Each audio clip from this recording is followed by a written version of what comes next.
ঈদের ফার্স্ট দিন আসলে শ্বাস নেওয়ারও সময় ছিল না, যেহেতু কোরবানি ঈদের ফার্স্ট দিনই দিয়ে দিয়েছি, তো ওই দিন অনেক চাপের উপর ছিলাম।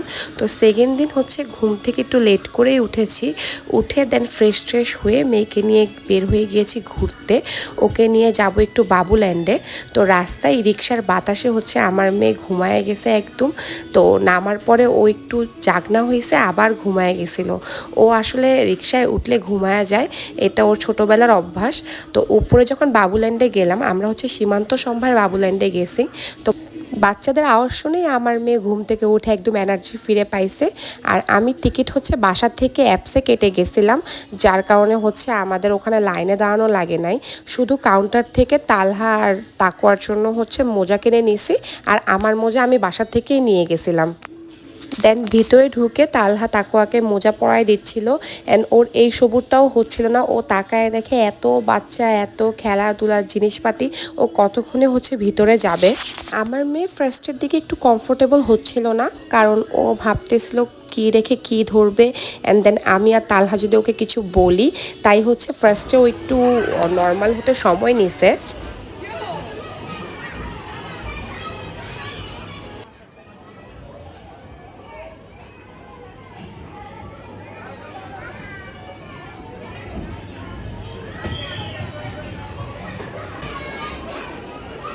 এই দেখো আম্মু, ওইখানে টুইঙ্কেল ওদের প্রমোশন করতেছিল। তো যেই বাবুরা ডায়পার পরে তাদেরকে হচ্ছে 2 পিসের একটা ডায়পারের প্যাকেট ওরা ফ্রি দিচ্ছিল।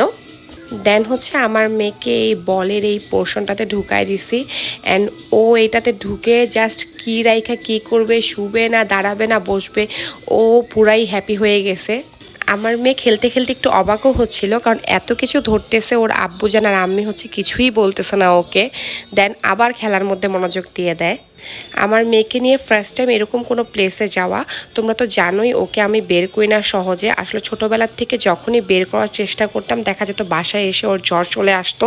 এই কারণে ওকে আমরা বাড়ির ভিতরেই রাখছি। তো এখন ভাবতেছি যেহেতু সামনেই ওর 2 বছর হয়ে যাবে, তো ওকে নিয়ে এখন থেকে আমরা বের হব, বাইরে যাব।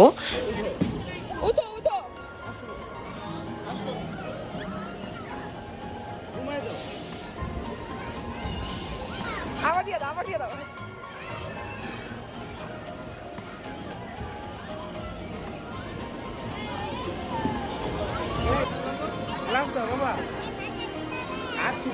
এই যে পাখি, ওয়াও,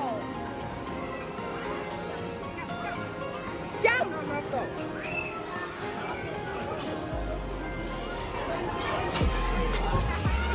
লাভ দাও না।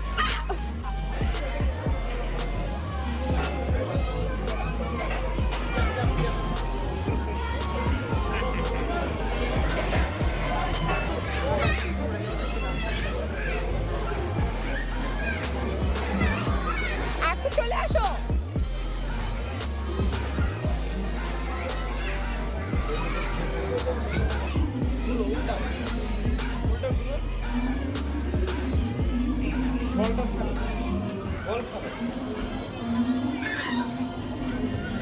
ও আগেই মাছ ধরি।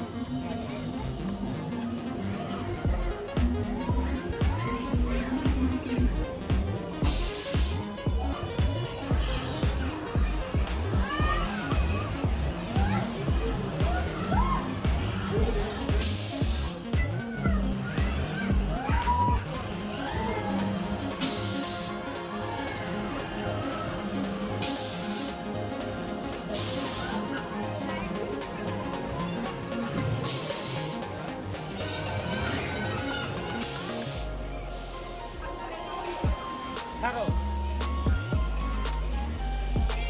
ছাড়ো, ছাড়ো, ইয়া, এখান থেকে না, এখান থেকে না।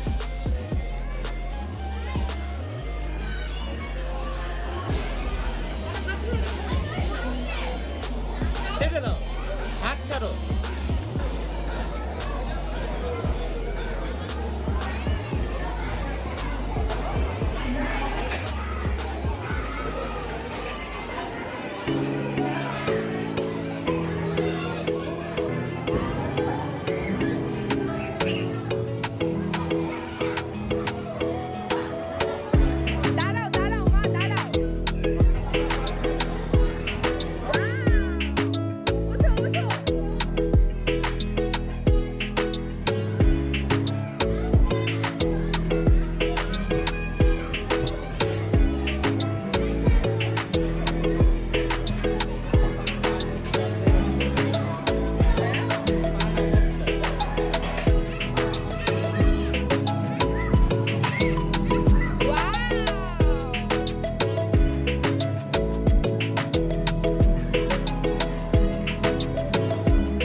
হবে না তাকুয়া এই মে ডাকো ডাকো বানাও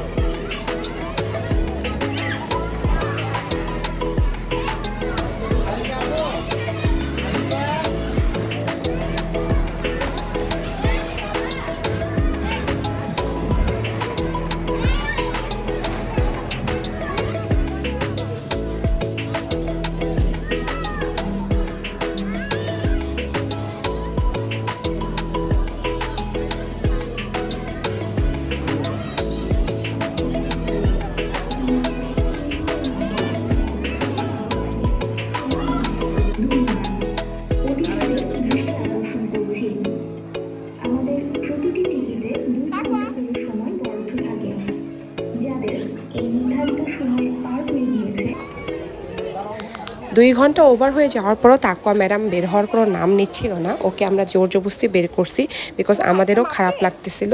আর আমি আর তালহা এমন হয় নাই যে আমি বসছি ও দাঁড়ায় আছে, আমি আর তালহা দুইজনই স্টিল ওর সামনে দাঁড়াইছিলাম পুরো 2 ঘন্টা। এরপরে হচ্ছে আমরা বের হয়ে আলফ্রেস্কোতে গেছি, অনেক ক্ষুধা লাগছিল আমাদের। ভাইয়া কোক একটা নরমাল দিও, ঠান্ডা কম হবে না রেগুলার।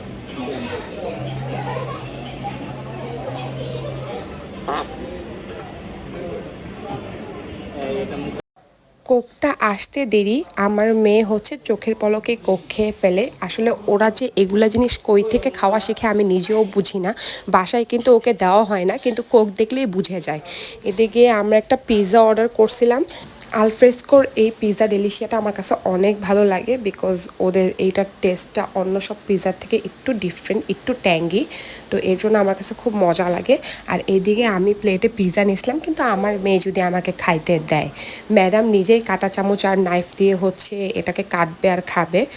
অনেক কষ্টে হচ্ছে ওর হাত থেকে আমি নিয়ে মুখে দিছিলাম, তোমরা দেখতে পারবা। এই যে আমি হচ্ছে ওর হাতে ধরে কেটে তারপর মুখে দিছি, বিকজ আর কিছু করার ছিল না, নিজের হাত দিয়ে খাওয়ার কোনো সুযোগ ছিল না আমার। আর তালহার কাছে দিলে তালহা ওকে এভাবে নিয়ে বসে খেতে পারে না, তাই ওকে হচ্ছে আমি নিয়ে বসি খাওয়ার সময়। আমি আর তালহা প্রায় সময় ওকে বলি ও হচ্ছে 10 মাতবর 1 মাতবর, আমরা যা করব ওর তাও এটা কপি করা লাগবে। তারপরেও সব কিছুর পরেও আলহামদুলিল্লাহ, এই যে সে আমি ভয়েস দিতে গেলেই তার চিল্লাচিল্লি শুরু হয়ে যায় ব্যাকগ্রাউন্ডে। এরপরে আমরা বের হয়ে সেন্ট্রাল হসপিটালে গিয়েছিলাম। আমার দেবরের মেয়ে, তালহার কাজিন, ওর মেয়ে হচ্ছে হসপিটালে ভর্তি। ওকে দেখে দেন হচ্ছে আমরা বাসার দিকে রওনা দিয়েছি। আজকে এই পর্যন্ত, দেখা হবে নেক্সট ব্লগে। আল্লাহ হাফেজ।